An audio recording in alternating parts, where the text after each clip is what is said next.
The first thing anyone noticed was the silence.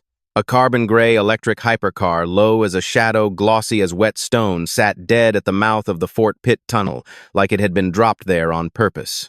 Horns screamed, brake lights stacked back for blocks. And in the middle of it all, a teenage girl in a stained work hoodie walked up with a cracked digital multimeter hanging from her wrist. She glanced at the driver's sharp suit, expensive watch face twisted like the world had personally offended him. "I can get you moving," she said. He laughed loud enough that people turned in their seats. "You," he snapped. That Jade didn't flinch. She just lifted her multimeter like it was a badge. And when the CEO finally popped the front panel, his smile didn't just fade, it broke. Because Jade wasn't looking at the car the way a fan would. She was looking at it the way her father taught her to look at things. Like every machine was a story, and every story left fingerprints. So, here's the question. What do you do when the fingerprints on a billionaire's masterpiece match the ones in your dead dad's notebooks? Jade Navarro had been walking home from Rafa's e-moto garage with grime under, her nails and winter air burning her lungs. Rafa paid her in lessons, not cash an hour of watch and learn for every hour she swept floors, organized parts bins, and kept her mouth shut when grown men talked over her like she was furniture. She didn't mind the sweeping. She minded being invisible. At home, invisibility had a price tag taped to the fridge. 14 days. That's what the red letter notice said. 14 days to cover $4, 800 inches back. Rent, or the landlord would file, the court would schedule, and the Navarro family would be out. Elena kept pretending Benji couldn't read it. Benji kept pretending he couldn't. Jade read it every morning anyway, like staring at it hard enough might change the number. That night, as she crossed toward the point, she heard the horns first, an ugly constant chorus that meant something bigger than a fender bender. The closer she got, the worse it looked. Cars trapped in a snarl where the tunnel funneled everything into one tight mouth. Then she saw the car. Not just expensive, rare. The kind of vehicle people posted online with captions like dream and manifesting. It sat angled wrong hazards, blinking, looking almost embarrassed to be stuck among normal traffic. And next to it stood the driver, tall silver at the temples, pacing with his phone pressed to his ear like it was a weapon. "I don't care who's at dinner," he said. "I need a flatbed on the bridge approach. Now." He turned, eyes catching Jade like she'd wandered into his frame by accident. "What are you staring at?" he barked. Jade took in his coat, the spotless cuffs, the shoes that had never met a puddle. Then she looked at the car again, at the faint vapor drifting from vents that shouldn't be breathing at all. "It's not booting," she said simply. The man's mouth twisted. Astounding. "You should host a science show." Jade didn't move away. "You're getting a high-voltage fault. That's why it's dead. Not a tire. Not a battery." He stared at her like she'd spoken another language. "Listen," he said low and sharp. "This car costs more than he waved at the line of vehicles. More than all of this. You're not touching it." "I'm not asking to touch it," Jade said. "I'm asking you to pop the panel so I can see the diagnostic port. You're what, 14, 15? Great. 15 and delusional." He glanced toward the growing crowd of drivers with their phones held up hungry for drama. "Walk away." Jade looked past him at the tunnel, at the jam, the anger, the way ambulances would be crawling if someone up ahead needed help. A stalled car here didn't just inconvenience people, it pinned the whole city in place. She pointed at the front of the hypercar. "Your main fuse didn't blow. If it had, you'd have smoke and you wouldn't be standing this close without smelling it. This is control logic. Something's overheating or a sensor's lying." His eyes narrowed. How would you know that Jade's grip tightened around the multimeter? The cracked screen caught a streetlight and flashed like broken ice. "My dad taught me," she said. The words landed heavier than she expected because her dad wasn't here to teach her anything anymore. Miguel Navarro had been gone 16 months. And some days her brain still tried to hand him new information out of habit, like he'd be at the kitchen table with a pencil behind his ear, smiling like she was the smartest person in the ones world. The man's gaze flicked to her multimeter. "That thing yours." It was his. He exhaled impatient and looked at the traffic. Someone leaned out a window and yelled something that made a toddler cry. A bus driver pounded his horn like it could physically push the hypercar out of the way. The man's jaw worked. Pride battling inconvenience. "Fine," he snapped. "1 minute. You scratch it, you're paying for it." Jade didn't bother correcting him. Paying for it wasn't a real threat to someone who couldn't pay for groceries. He stepped inside, tapped a hidden release, and the front access panel lifted with a soft hydraulic sigh. The inside was pristine, no dust, no grime. Everything arranged like a museum display. But Jade wasn't admiring it. She leaned in and went very still. Because the inverter casing matte black triangular ribs, a copper bus layout that looked like art, wasn't the standard design for this model. It had been modified, custom, and Jade knew it. Not because she'd ever seen this exact car, because she'd seen that layout in her father's handwriting. Her pulse thudded in her ears. She forced herself to keep breathing like this was normal, like her world hadn't just shifted under her boots. She traced the air above the components, not touching, just following the paths. "This isn't factory," she murmured. The man's voice sharpened. "What did you say?" Jade swallowed. "Your inverter. Someone retrofitted it. This copper routing, the thermal sensor placement, it's a performance efficiency mod." His posture changed, subtle but immediate. The arrogance didn't vanish. It tightened into something colder. "What do you know about that?" he asked. Jade's fingers shook, so she anchored them on the edge of the panel. "I know your coolant loop is fine, but your inverter temp sensor is reading wrong because the harness is routed too close to the heatsink. It's cooking the insulation." He stared at her. "That's absurd." Jade lifted the multimeter and snapped the leads into place like she'd done it 100 times because she had. She didn't stab anything. She didn't damage a single clip. She found a test point meant for service and checked the reading. Then she angled the multimeter so he could see. "Your sensor says it's hotter than it is," she said. "So the car thinks it's protecting itself. It locks down. That's why it won't initialize." The man's face went hard. "Fix it." Jade blinked. "What?" He gestured like he was ordering coffee. "You clearly want attention. You have it. Fix it." That wasn't what she wanted. What she wanted was to rewind time. But traffic was still screaming, and her mom was still counting pennies, and Benji still slept in a hoodie because the heat got turned down to save money.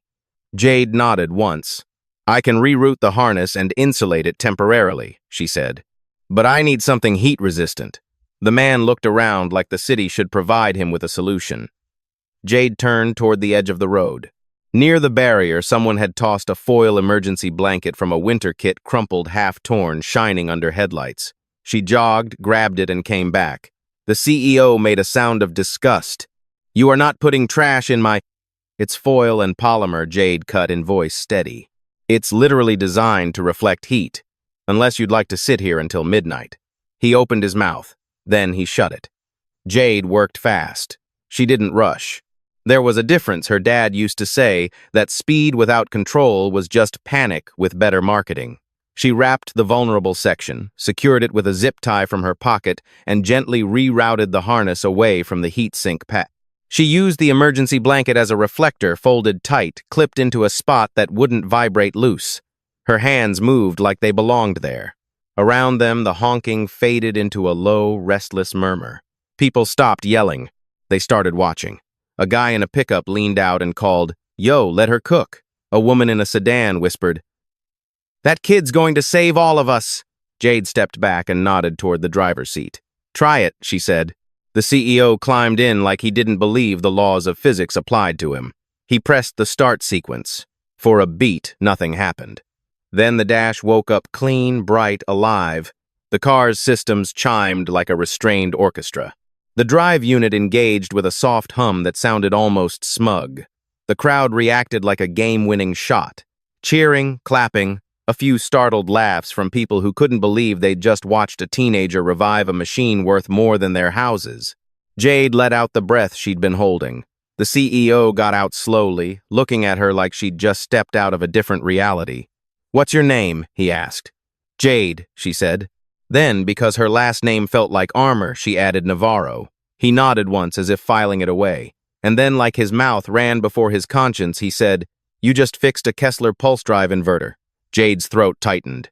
Because that name pulse drive wasn't just a product. It was the word her mother couldn't say without her voice changing. Jade forced her face to stay blank. "You mean your inverter?" The CEO's gaze sharpened. "How do you know what it is?" Jade could have lied. She could have played dumb and taken whatever cash he threw at her. But something in her chest, something that sounded like her dad, refused to shrink. "My dad designed it," she said. Silence hit like a dropped tool. The CEO's face drained of color just a shade, but enough that Jade noticed, enough that her stomach turned cold. He recovered fast. Too fast. "That's impossible," he said. Jade tilted her head. "Is it?" He took out his phone thumb, moving like he was already building a wall. "I appreciate your enthusiasm," he said, voice suddenly smooth public. "My team will handle any follow-up." Jade held her ground. "The foil's temporary. You need proper insulation and a harness clip. If it melts through, your car will shut down again." He didn't look at the panel. He looked at her, measuring, calculating. Then he reached into his wallet and pulled out a thick fold of bills. Jade didn't move. He extended it anyway. "Take it. Go home." The money fluttered slightly in the wind like it wanted to be taken. Jade stared at it and thought of the eviction notice. Thought of her mom's shoes with holes in the soles. Thought of Benji's class field trip he pretended he didn't care about because it cost $18. Her hand twitched. Then she remembered her father's multimeter cracked, stubborn, honest hanging from her wrist. "No," she said. The CEO's mouth tightened. "Excuse me, I'm not for sale," Jade said quietly. "And neither is my dad's work." A phone camera somewhere zoomed in. Jade could feel it the way people leaned forward when the air turned electric. The CEO tucked the money away expression, turning sharp again. "Be careful," he said. "You don't know who you're accusing." Jade stepped back from the car and folded the access panel down gently, as if it belonged to someone who respected engineering. Then she looked him dead in the face. "I know exactly who I'm accusing." He hesitated just a fraction. "What's your father's name?" he asked, voice low enough that the crowd couldn't hear. Jade's jaw clenched. "Miguel Navarro." The CEO blinked once. And for the first time, his confidence actually cracked. He got back into the hypercar without another word and pulled into the slow-moving lane like he was escaping a fire. The traffic began to unwind behind him, a living creature finally breathing again. Jade stood at the edge of the road, the cold pressing into her skin, her multimeter heavy on her wrist. Somebody had filmed everything. She could feel that too. She just didn't know yet what it would cost. At home, Elena was stirring boxed rice with the kind of focus people use to survive. Benji sat at the table doing math homework with a pencil down to a stub. The TV was on volume low, a local news anchor talking about something that didn't matter to them until it did. Jade walked in and froze. On the screen was her own face, grimy and determined, framed by headlights and angry traffic. The clip was shaky. The audio wasn't. "I can get you moving," Jade heard herself say. Then the CEO's laugh, clean, cruel, unbelieving. Elena's spoon clattered into the pot. "Jade," she said, voice tight. "Tell me that's not you." Benji's eyes went wide. "That's you," he whispered, like saying it louder would break something. Jade swallowed. "It's me." Elena turned off the stove like she suddenly didn't trust heat.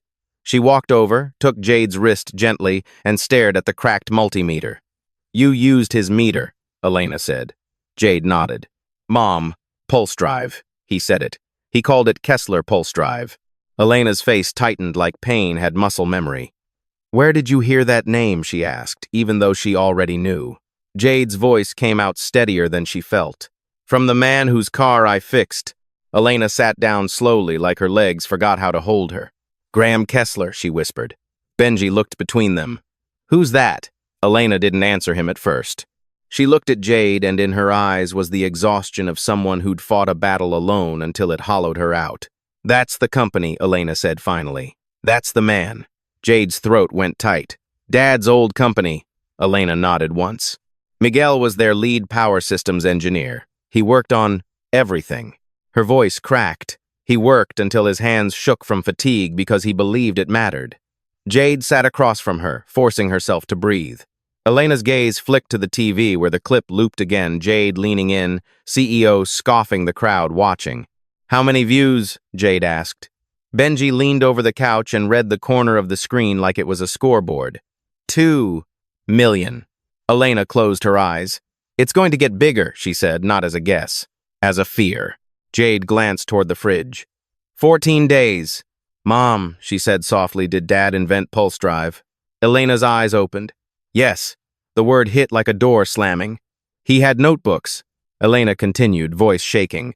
"Stacks of them." He sketched at home. He ran calculations on our old laptop. He told me. She swallowed hard. He told me he wanted the patent to have his name, not because he wanted to be famous, because he wanted you two to be safe. Jade's fingers curled into her palms. Then why is Kessler's name on it? Elena's laugh was bitter short. Because Miguel died and they moved fast. Benji's pencil snapped in his hand. Dad, didn't just leave, he said, voice small. Elena reached for him, pulling him close. No, baby. He didn't leave. Jade stared at her mother. Tell me. Elena hesitated. Then she looked at the multimeter like it could give her courage. They said it was a lab incident, Elena whispered. A thermal test that went wrong. Miguel had been warning them about safety protocols, about how they were pushing schedules too hard. He sent emails. He asked for delays. He asked for protective systems. Her voice trembled. And then he didn't come home. Jade's chest felt too tight. Elena continued. 3 months later, Kessler Dynamics announced Pulse Drive. Patented, packaged, sold, like Miguel was never there. Jade stared at the TV at the CEO laughing at her. They erased him, Jade said. Elena nodded, tears spilling now. I tried to fight it. I talked to a lawyer. He said the contract language meant the company owned the work. I didn't have money to drag it out. She wiped her face hard, angry at the tears. I had 2 kids. I had rent. I had no oxygen. Jade stood up so fast her chair scraped. I need the notebooks, she said. Elena's eyes widened. Jade, I need them, Jade repeated. Now. Elena didn't argue. She walked into the bedroom closet and pulled down a plastic bin with duct tape sealing the lid like a promise.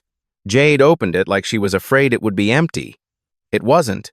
Notebooks, graph paper, loose pages with Miguel's neat handwriting, printed emails, a flash drive in a small envelope, and a faded sticky note in Elena's writing, "Don't lose this." Jade flipped through until she found a diagram that made her breath catch. The copper bus layout, the thermal sensor placement, the same geometry she'd seen inside the hypercar, dated 2 years before Kessler Dynamics filed anything public. Jade's hands shook as she held the page up. Elena covered her mouth. Benji leaned in and whispered, "That's Dad's handwriting." Jade nodded, throat burning. Then her phone buzzed in her pocket again and again like it couldn't catch its breath. Messages from strangers, follows, tags, a local reporter request, a national tech creator asking for an interview, and one subject line that made Jade's skin go cold. Cease and desist Kessler Dynamics. Legal Elena saw her face. What is it? Jade swallowed. They saw the video. Elena's shoulders sagged like she'd been waiting for the punch. Jade stared at the cease and desist, heart thudding. Because Kessler Dynamics didn't just want to shut her up. They wanted to make her disappear. If you're still here, stay with Jade. This is where the story stops being about a car. Because the next morning, Rafa took one look at Jade's face and locked the shop door behind her. He was a short man with forearms like steel cables and a soft spot he pretended he didn't have. He slid his phone across the workbench without a word. On the screen, Jade on the tunnel, approach multimeter in hand, calm while the world screamed. The caption someone added was brutal. Billionaire gets humbled by a 1.5-year. Old girl with a cracked meter views 12.8 million. Rafa's jaw tightened. Tell me the truth, he said. That mod you recognized. That's your dad's, isn't it? Jade nodded. Rafa stared at her for a long moment, then looked away like he was angry at the universe. Your mom ever get anyone to verify the notebooks? No, Jade said. We couldn't. Rafa reached for his keys. Then we do it now. Jade blinked. Rafa, don't argue, he said. When a storm hits, you don't debate the wind. You get inside. An hour later, Jade sat in a Carnegie Mellon office that smelled like coffee and solder. The walls were covered in circuit diagrams and patent plaques. A woman with kind eyes and a sharp mouth read Miguel Navarro's notebooks like they were sacred text. Doctor. Priya Suri didn't gush. She didn't pity. She didn't smile for the camera. She just verified.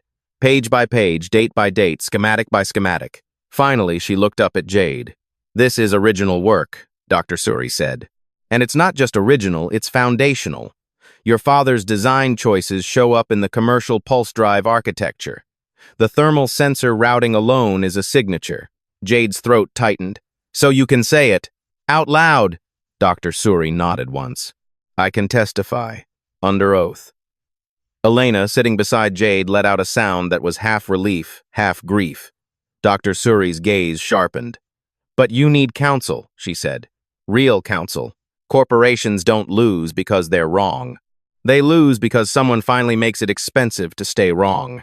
Jade's phone buzzed again. This time the email wasn't a threat. It was an offer. A law firm Jade had heard of only from commercials and whispers. Holt and Keene LLP. Pro bono representation, inventor rights. Corporate misconduct. Elena read it twice, like it might vanish if she blinked. Jade stared at the signature line. And right then, as if the universe wanted to prove how fast power moves, another message hit Jade's phone. "Unknown number. This is Marin Holt. I'm inside Kessler Dynamics. What happened to your father was wrong. I have documents. We need to talk quietly." Jade's skin prickled. Dr. Suri leaned in, voice low. "Do not respond alone." Elena grabbed Jade's hand so hard it hurt. "We don't meet strangers," she whispered. "Not with them watching." Jade's gaze drifted to her multimeter. Cracked, honest, heavy. She took a screenshot and forwarded it to Holt and Keene. Then she set her phone face down like it was a live wire. Because Jade could feel it now, the first wave of pressure rolling in. And it hit the next day. Kessler Dynamics released a statement with Graham Kessler's face on it, calm, generous, perfectly lit. He praised Jade's curiosity. He announced a donation to Pittsburgh Youth STEM initiatives. He described the tunnel incident as a minor inconvenience resolved with professional follow-up. He turned her into a cute story. Then the smear account started. She's an actress. It was staged marketing. That notebook is fake. Her mom is using her to extort money. Jade watched it happen in real time, like watching mud get thrown at glass, hoping it would stick long enough to block the view. And then a new letter arrived. Not an email. A courier envelope delivered to their apartment door, thick and expensive. Inside was an offer printed on heavy paper, Kessler Dynamics, Youth Innovation Scholarship, full tuition housing stipend medical coverage for Elena Navarro, and one line at the bottom that made Jade's stomach drop. Non-disclosure agreement required. Elena's hands shook as she held it. "Jade," she whispered, voice breaking. "This would solve." "I know," Jade said. "Because it would." Housing stipend meant no eviction.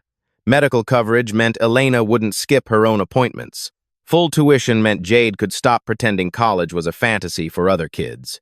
The trap wasn't cartoonish. It was tailored. It was mercy with teeth. Benji looked at the paper like it was a golden ticket. "Does that mean we get to stay?" Elena's eyes filled. It might. Jade's heart felt like it was being squeezed from both sides. Her father had wanted to keep them safe.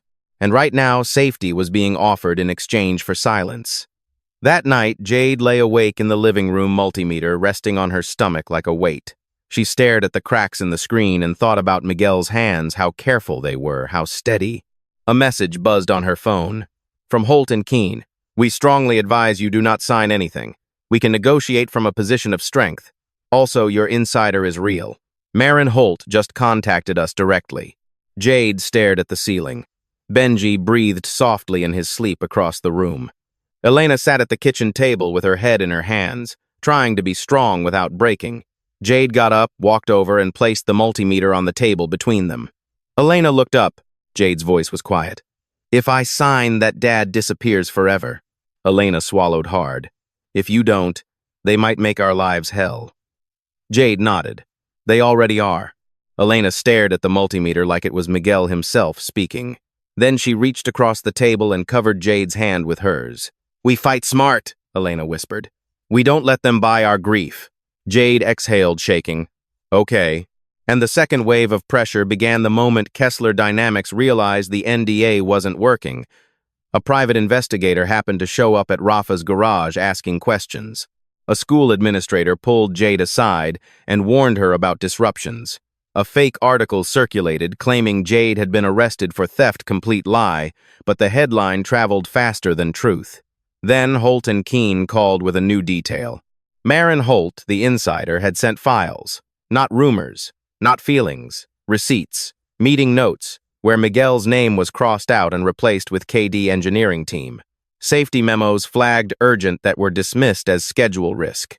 An internal email chain where Marin begged leadership to credit Miguel's design, and Graham Kessler replied, "We cannot reopen this. The brand cannot survive it."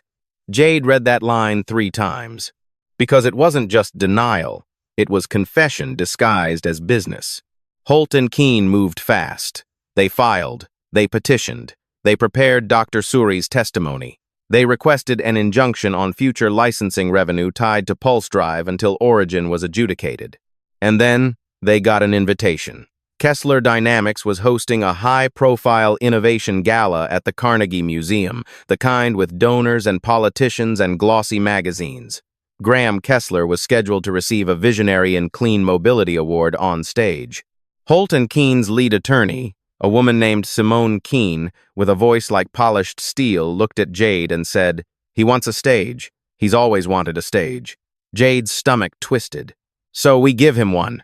Simone nodded. "If you're willing," Elena's fear flashed. Jade squeezed her mom's hand. "I won't go alone." Simone's eyes stayed on Jade. "This won't be a stunt," she warned. "If you speak publicly, you have to be precise, calm, truthful. You can't let him bait you." Jade lifted her father's multimeter from her backpack and set it gently on Simone's desk. "I know how to be precise," Jade said. The night of the gala, Jade wore borrowed black pants and a thrifted blazer that didn't quite fit her shoulders. Elena stood beside her in a simple dress hair pinned back, face set like stone. Benji stayed with Rafa, who promised to feed him real food and not just chips. Outside the museum, cameras flashed at people who didn't know Jade's name yet. Inside, everything glittered. Glass, polished marble, smiles that looked practiced. Jade felt like oil on a white rug. Simone walked with them like a shield. "We're not here to crash," Simone murmured. "We're here to be impossible to ignore." They waited near the back of the ballroom as Graham Kessler took the stage. He looked smaller in person than in videos. Still powerful, still smooth, but the shine felt thinner up close. His suit fit perfectly. His smile landed on the crowd like a promise. He accepted the award and began talking about innovation and progress and building a cleaner future. And Jade felt something hot rise in her chest. Because her father had believed in a cleaner future too. He just hadn't believed in sacrificing people to get there. Kessler's speech hit the part about the teams who make breakthroughs possible, and he gestured vaguely like engineers were interchangeable parts. That's when Simone nodded. Jade walked forward, not running, not shaking, walking like she belonged there because her father's mind had built what this room was celebrating. A microphone sat on a stand near the steps. A security guard shifted uncertain. Simone held up a credential and said something quiet, sharp, legal. The guard hesitated. And that hesitation was all Jade needed. She stepped onto the stage. The ballroom murmured like a wind changed direction. Kessler turned his smile, freezing, then reassembling itself. "Jade," he said, voice warm for the cameras. "I'm so glad you're here. We're all inspired by Don't Jade," said into the microphone. The word wasn't loud. It was heavy. A hush fell. Jade looked out at the crowd, donors, reporters, board members, people who thought they were safe because their hands stayed clean. "My name is Jade Navarro," she said. "My dad was Miguel Navarro. He designed the core architecture you sell as Pulse Drive." Kessler's eyes flicked quick to the side, to security, to handlers. Simone stepped into view at the edge of the stage like a warning sign. Jade continued, voice steady. 16 months ago, my dad died after warning your company about safety failures. 3 months later, your company patented his work and removed his name." Kessler's smile tightened. "This is not the time or place," it is, Jade said. She reached into her bag and pulled out a sealed folder. Simone had prepared copies, verified, indexed. Then she held up the cracked multimeter. "This was my dad's," she said. "He used it to test what was real. So here's what's real." She gestured to Simone, who nodded to a museum AV tech already briefed. A screen behind the stage lit up. Not a slideshow of achievements. An email. Miguel's name in the thread. "Marin Holt's warning." Kessler's response. "We cannot reopen this. The brand cannot survive it." The crowd sucked in a collective breath. Kessler's face changed not into rage, not yet, into calculation. He leaned toward the mic, voice controlled. "These documents are taken out of context." Simone's voice cut in from the side, calm and lethal. "They're authenticated, and they're filed." Kessler's eyes flashed. And then, because he couldn't help himself, he turned back to Jade with a softer tone, the kind meant to make her look small. "Jade," he said gently, "I know you're hurting, but your family was offered support. You chose conflict." Jade's hands tightened around the multimeter. This was the bait. Make her emotional. Make her messy. Make her a kid. She took a breath. Then she said, "You offered us silence." The words echoed in the ballroom. "You offered my mom medical coverage if we signed away my dad's name," Jade continued. "You tried to buy our grief." Elena stepped forward, voice trembling but clear. "My husband wanted credit, not pity." Kessler's jaw worked. A board member, an older woman Jade didn't recognize, stood slowly at a table near the front. Her expression wasn't shocked. It was tired. "Graham," she said into the quiet. "Is this true?" Kessler hesitated.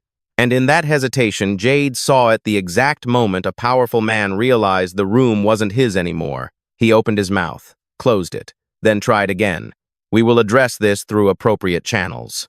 The board member's voice hardened. "Answer the question." Kessler's eyes flicked to the screen again, to his own words staring back at him. He swallowed, and finally he said, "Yes." The ballroom made a sound like a wave pulling back from shore. Jade didn't smile. She didn't celebrate. She just kept going because accountability wasn't a punchline. "My dad didn't die for your brand," Jade said. "He didn't work nights at our kitchen table so your name could go on his invention. He didn't teach me how to fix what's broken so I could be bought off." Her voice softened just a little. "He taught me that you don't get to build a future by pretending people are disposable." Simone stepped forward. "Kessler Dynamics will be held accountable in court," she said, crisp. "But tonight, Miss Navarro is asking for something simpler first." Jade lifted the multimeter one more time. "I want my dad's name restored," she said. "On the patent, on the licensing, on every product. I want a safety fund in his name so no other family gets handed a condolences email instead of a father. And I want you," she looked directly at Kessler, "to stop hiding behind donations like they erase what you did." Silence. Then from somewhere near the back, a quiet clap started. 1, 2. It grew, spreading through the room, not the roaring applause from the tunnel, but something heavier, something like a verdict. The board member stood straight, her eyes on Kessler. "We're convening an emergency session," she said. "Tonight." Kessler's face tightened. "You can't." "We can," she replied. "And we will." That wasn't forgiveness. That was consequence. Jade stepped away from the mic and walked off stage without waiting to be escorted. Her legs felt numb. Elena caught her at the bottom of the steps and hugged her so fiercely, Jade finally let herself shake. Outside, the museum cameras swarmed. Simone raised a hand. "No comments tonight," she said. "All statements will be filed and factual." Jade kept her head down. But as they reached the car, her phone buzzed. A message from Marin Holt. "Thank you. I'm sorry I waited. I'm ready to testify to everything." Jade stared at the screen until the words blurred. Elena squeezed her shoulder. "You did it," she whispered. Jade swallowed hard. "No," she said. "We started it."